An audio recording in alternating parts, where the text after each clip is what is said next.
Hey, and welcome to the AFTERBUZZ Divorce After Show. Stay tuned. We're going to get into it right away. You're tuning into the destination for TV superfan discussion, AFTERBUZZ TV. And now, let the buzz begin. Welcome to the Divorce After Show. I'm Oriana Leo. You can find me on Twitter at Miss Oriana Leo. And you guys are watching live this panel meet each other for the very first time. So why don't you introduce yourself, doll? Yes, Constance Dunn. You can find me at Instagram at Constance Dunn and at Twitter, Constance Dunn. This is Fern Ronay. You can find me on Facebook, Twitter, Instagram, and Snapchat at Fern Ronay, R-O-N-A-Y. I love the consistency. I'm Miriam Gonzalez, and you can find me on Twitter at Miriam Gonzalez, or you can find me on Instagram as Miriam G1. Okay, so let's jump right in. Highly anticipated show, right? SJP's back as Frances, who is in not the best marriage at this point with her husband, Robert, played by Thomas Haden.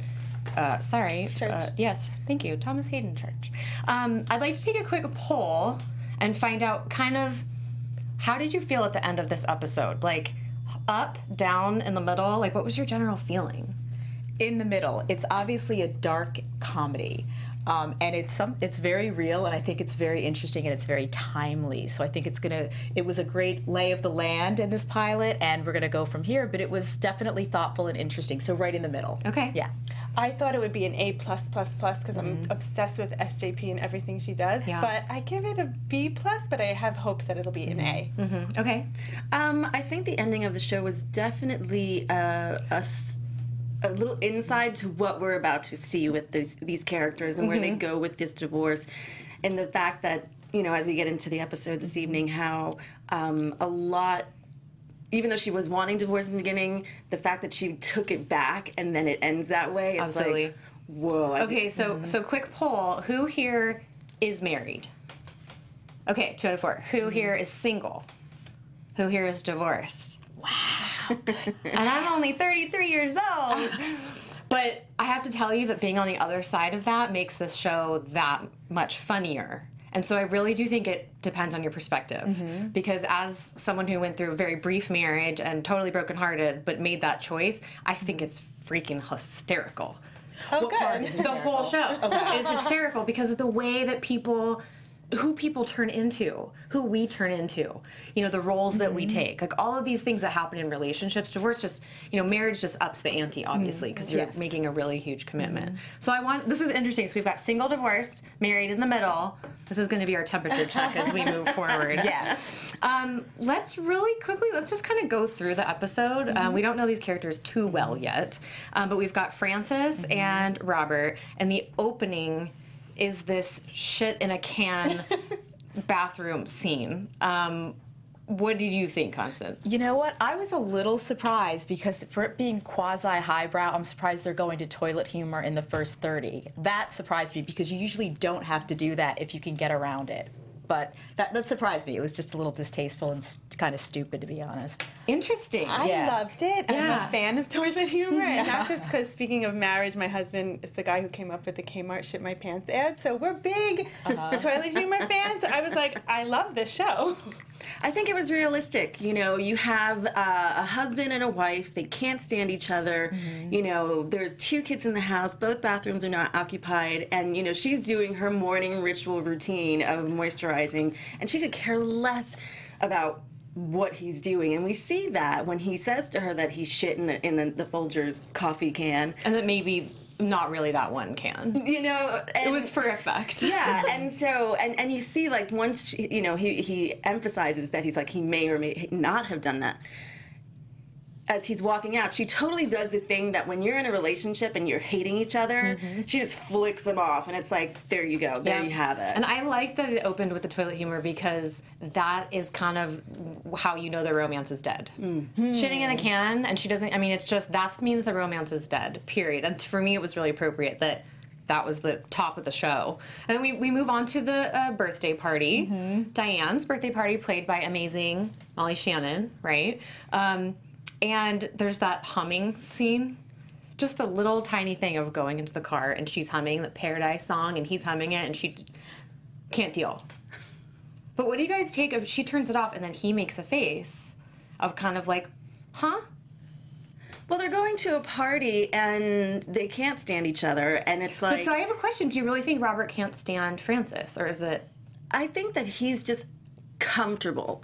He's comfortable in the relationship, and if there's anything that I've said about people in these kinds of situations, you're so comfortable, it's uncomfortable. Right. And the fact that he's humming this song, she's just like, I am not having this start my night off like this. It's bad enough you interrupted my bathroom this morning, and now you're interrupting like my peace time before we walk into this party. Like, can we just be quiet? They're worlds apart. Right, right. And he kind of plays this doltish character, if you saw Sideways, anybody, very similar to that. And she is just a very different type of woman. And it's almost like one of those dynamics when people maybe get together in their 20s and a lot happens from your 20s to your 40s and onward. And so they might have just become very different people. And they just are very different people. It does seem like they are. They outgrew each other, and he's at the point where he doesn't care or notice, and he's perfectly fine just going through the motions, and she's starting to resent him. Yes. We've all been in relationships where you resent the person and anything they do, like they'll move a everything they do is wrong. Why do you have to move things, right? Like, So I think it's showing her resentment. I love what she said about the mustache. Because he was like, when did this happen? You know, we'll get to that scene, but the mustache is sort of the metaphor of like when he got too comfortable and let that thing grow. And she's like, ooh, okay. So we go to the birthday party, and we have, right from the get-go, we have Diane is wasted, right? And Nick is pissed about it, her husband. What do you guys make of this whole party scene with the girls on one end having a blast?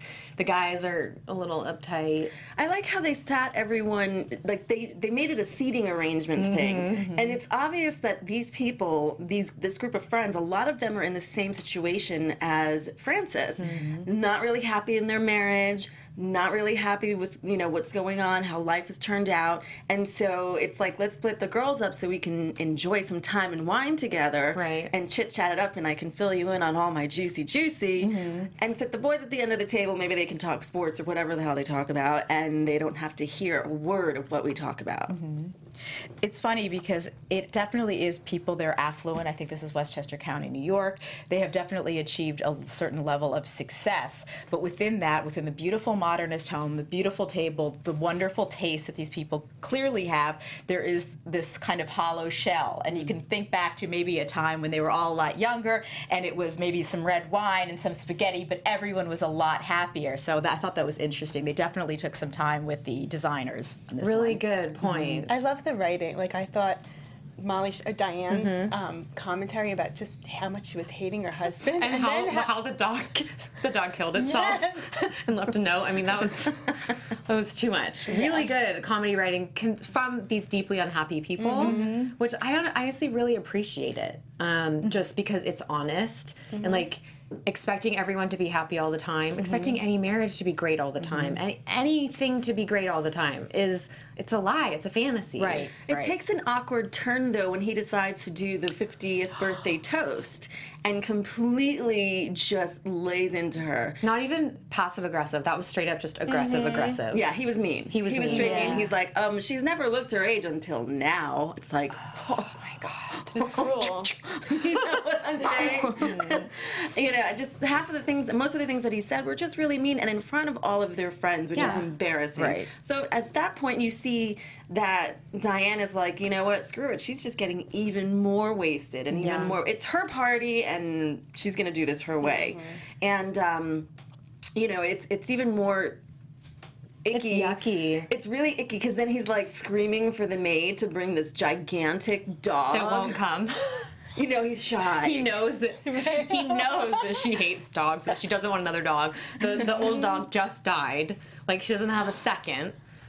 Yeah. So it's pretty awful. We get to see the character of these men right away. Meanwhile, Robert is not doing anything of the sort, but he does lose his bread in the fondue pot and burn his fingers in the cheese while speaking to guests that are like, ew, you just did that. And he doesn't seem to... I like how he stuck his finger in his cocktail after to cool it off. And again, it's funny, the doltishness. It kind of makes it a no-brainer. It's almost like there's no way these two are going to stay together because she's clearly a woman with a lot more dimension and more sophistication, and they keep kind of just dropping these little things that show how doltish and kind of one-dimensional He's just kind of not, he's not awake. Yeah, right? it's irredeemable He's kind of sleeping almost, through life a little bit. Right. She really wants some more. And we see a little bit later on the relationship with her children as well, which I think a lot of this is piling on. Yeah. But the big moment is when Diane goes and gets the gun and essentially threatens to shoot her husband or herself. Not really sure, very dramatic. It's kind of a funny scene, though, as much as it could have been violent. Oh, absolutely. And it definitely could have been really bad. And at first when, you know, she's screaming and she's pointing the gun at her and pointing it at him and flipping out, and all of this because she was at the, you know, in the birthday party dancing kind of like she's in her 20s all over some other guy. That was some hoochie mama shit for sure. It really was. And, I mean, from the dress to the movement. And, you know, Nick really just isn't having it. So for her to freak out, she's like, you know, not only did you embarrass me, but now you're cutting off my fun. Just shoot me already. Right. Just let's be done with it. Like, I don't want to deal with this anymore. And I think because she was so extremely wasted, I don't think she intended to pull the trigger. But you have everyone now coming into the room where you've got Frances coming in, you've got all the other girlfriends are coming in, all of a sudden, like, Robert's coming out from outside, which was really kind of creepy, but you kind of got a little insight when he was standing outside looking in. Yeah. To the chaos and his wife having a good time, but not with him. And now them, you know, Nick and Diane fighting, and it just was like a whole different perspective at that point. So when they all start coming in to stop her, I mean, I'm surprised no one did get shot. In fact, for a second, I thought that she shot Nick. Yeah, right, with the heart attack. Yeah. But I think it's really interesting commentary on relationships because instead of communicating to each other, they're acting out in front of everyone, right? So instead of talking to each other and saying, this is what's really bothering me and upsetting me, which you do in couples counseling, FYI, but to hear instead it's just like spraying this negativity publicly. So humiliating on both sides, right? And like, to me, this is just the perfect example, snapshot of what happens in relationships when you don't communicate.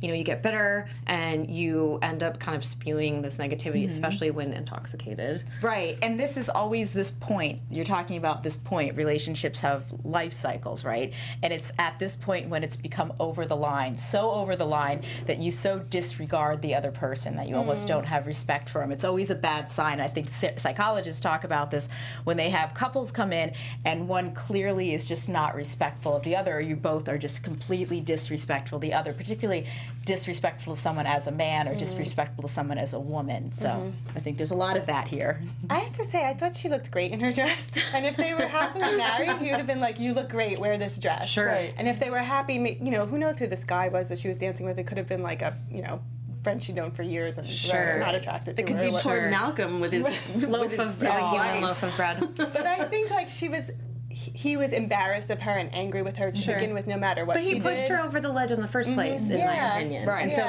that's something that people do. I'm gonna goat you, so that I can then be mad at you later, right? Because you reacted, right? Well, there's nothing worse than, one, having it be your party and then to have your significant other over your shoulder watching and dictating every little move you make or replaying it for others. Yeah. You know, and so that can kind of get under your skin after a while. Oh, yeah, and drinking is involved. But let's just, we have to move on because we're a little short on time. This moment causes the rift where we see Robert saying, this should bring us together. And in fact, Frances is saying, I'm not sure, I can't say categorically that I don't want to blow your head off. That's the line. That is the line. How do you go from 8 years of a happy marriage to wanting to blow someone's head off? That is the premise of the series personified right there. Right. Yeah. And then later, you know, she pretty much says, he tries to make moves on her after this, like, tries to have sex with her, right? In the next scene of the things that he says are not enticing. Not at all. They actually make me think of like shimmer shutdown, like lose a boner at the stuff that he was saying. Yeah. It's disgusting.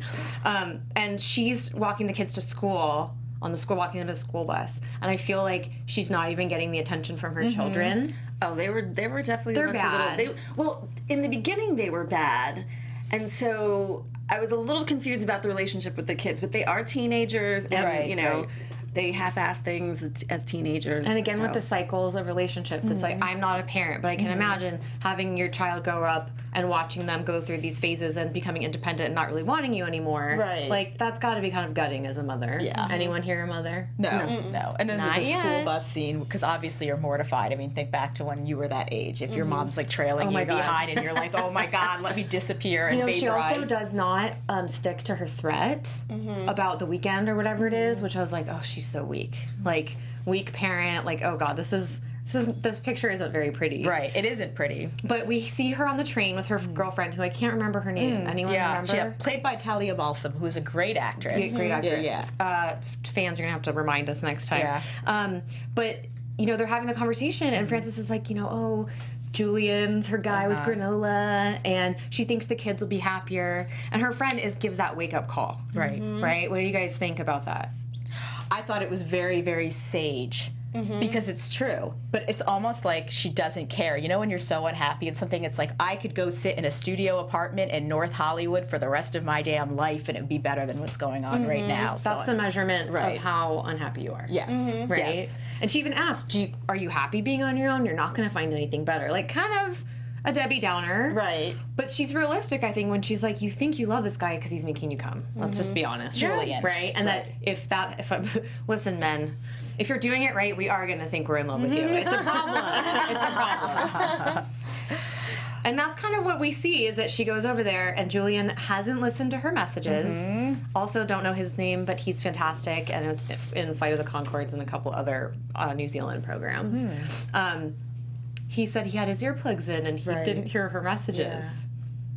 So we already know. He's not as invested, and we see that, you know, they go and they have like this whole big, you know, monkey love fest, and she's happy as can be. She's absolutely glowing, and then she kind of drops the bomb on him, you know. And if there's anything, if he's your lover, he's your lover. He's not your boyfriend, and he makes it very clear. He's like, this is private. This is secret. This isn't supposed to be like now was it a tawdry affair?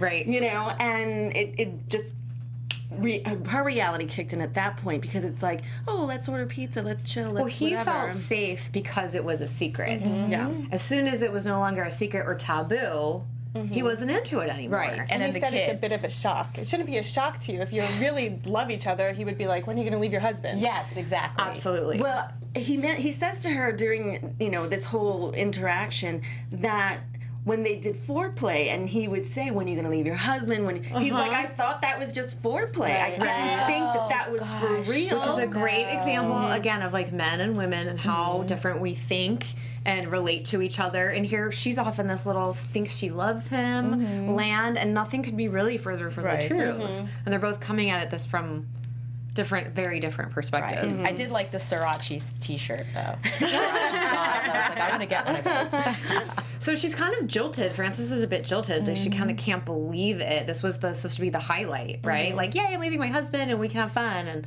that's not what happens. And I was really surprised, you guys, that she made a reversal. What about you guys? I wasn't too surprised, actually. I thought that, I mean, that was inevitably going to happen, and you could see that when she got the reality dose in Julian's apartment. Like, this is not the real deal. And that's a whole nother resentment thing that could stir up if she kept pursuing that. Sure. So she makes a choice in the train to stick it out with her husband and just suck it up. Like, let me get the kids Greek food, and that'll make them happy, keep them quiet. Apparently that must be their favorite. But what's interesting is that those aren't the only two options. Be with someone else or be with your husband. There's a third one, which is be by your damn self. Exactly. She's scared, though, and you know that a lot of times people stay in bad, I'm not guilty, I'm joking, staying in a relationship when it's the expiration date is long overdue because it's scary, and she has children, and there's been years in these relationships. So it's not going to be, you know, people do these segues on their way out. They kind of take an intermediary step, or they have like a boyfriend to make it less scary. Sure. You know? Absolutely. So we see that, you know, they have this awkward sex, which, you know, she's trying to show that she enjoys it. Clearly is not. Oh, it was kind of... Oh, that's married. Like, I know, we've been together too long. I hate you, sex. Yeah, pretty much. You know, he looks up at her, and she kind of like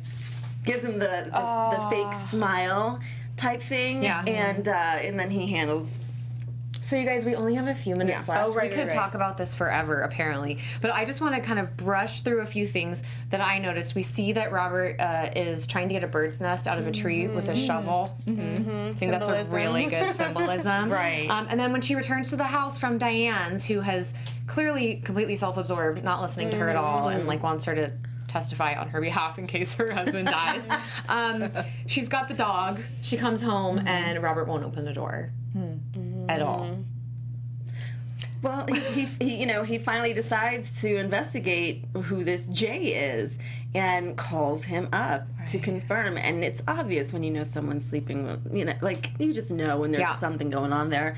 And so he decides to do something about it, because not only did she come to him with wanting to be divorced the night before, now this. The script has been flipped. Yes. Very much. Absolutely. Hasn't it? And I was just like, you deserve it. You deserve to be locked out. And watching the trailer, I was like, I'm probably going to be on her side because I just think she's so lovable. Right. But watching it, I found him to be lovable and her to be completely, obviously, in the wrong. And I was just like, yeah, you deserve it. You deserve to be locked out. And I thought it was genius writing when he was like, you're Jesse James. I thought initially he was going back to like the real Jesse James. And then he's like, Sandra Bullock and I'm going to win the Academy Award. Was phenomenal. It was funny. So who knows what's going to happen, you guys? Because a lot could happen. He could change. Because again, I'm like with the whole thing of him. So being, let's before we go into, does anyone have news and gossip? The only news that I came across, the Washington Post did an article where they were trying to, Sarah Jessica Parker is really trying to make a point of separating her character from Sex and the City and that type of wardrobe. So the wardrobe person on this, and I can't pronounce his name, starts with a B, purposely went to like thrift stores and vintage places all over the country to create this look that she has, which he said represents what she's going through. Right. With all the dark, deep colors and very simple. And layers and layers and layers and layers. No tutus. Interesting. Right. And I heard that there was a lot of, the viewing was high, so the numbers were very good on this. So I know it's been 12 years. They're looking forward to getting, Sarah Jessica I Parker tweeted back. out an article from Salon that just kind of talks about this dark comedy and how, it may be too true life for some people to watch. It may be too skin crawling because it's so real. They're kind of questioning, like, is this going to get a season 2? We'll have to see. And then let's go into predictions. We saw a little bit. AfterBuzz TV prediction. We saw the teaser, the trailer. We kind of know what direction this is going in, but I'm curious from you guys if you have any specific things that you think might happen. Specific things? For next episode or the whole season? Sure. I think it's going to be really ups and downs, and I think it's going to be very real. It's Sheila Horgan, who's the creator of Catastrophe from Amazon, so this is her brand and her style, which is very exploring these, and I think it's a great conversation to be had, and I think it leaves a lot of options for us talking about the art of marriage and how to make marriages good and how to make them work. So awesome. I'm looking forward to all of the ups and downs as well. And, in this episode, I was on his side. I feel like because the writing is obviously so good, we're going to be conflicted throughout, and it's going to be so interesting to analyze. yeah, very much. We see him say to her through the door that he doesn't trust her, that he hates her, and that he's going to make the kids hate her too. Right. Which is something that you should not do in a divorce or marriage, is start turning the kids against one or the other, because that's where it really gets sticky. So it's going to be interesting to see how he starts handling this situation with kids, being in public, amongst friends, which we see in the trailer for next week, that everyone knew but him. Right. In the hospital. Everyone knew but him. So it's a man scorned. Yeah, I think it's going to be a really messy, very up and down, which that's life. You know, it's very real. Yes, exactly. Well, we'll see if any of those things happen next time. I've been your lead host, Oriana Leo. You can find me on Twitter at Miss Oriana Leo and Instagram at Oriana Leo. And let's go down the list. Constance Dunn. Find me on Twitter and Instagram, Constance Dunn. I keep it easy. This is Fern Ronay. You can find me on Facebook, Twitter, Instagram, and Snapchat at Fern Ronay. Miriam Gonzalez. You can find me on Twitter under that. And you know what? Please tweet us your comments or leave comments on our YouTube channel on this actual episode. We will do our best to respond. Until next time, bye. From executive producers Maria Menounos, Kevin Undergaro, Phil Svitek, and the entire AfterBuzz TV staff, we would like to thank you for listening to the AfterBuzz TV network. To watch or listen to other after shows and post comments or questions, be sure to visit AfterBuzzTV.com. I'm Sir Richard Wentworth, and this has been a presentation of AfterBuzz TV. Buzz you later. The views expressed herein are those of the hosts only and do not necessarily reflect the views of AfterBuzz TV or its owners or principals.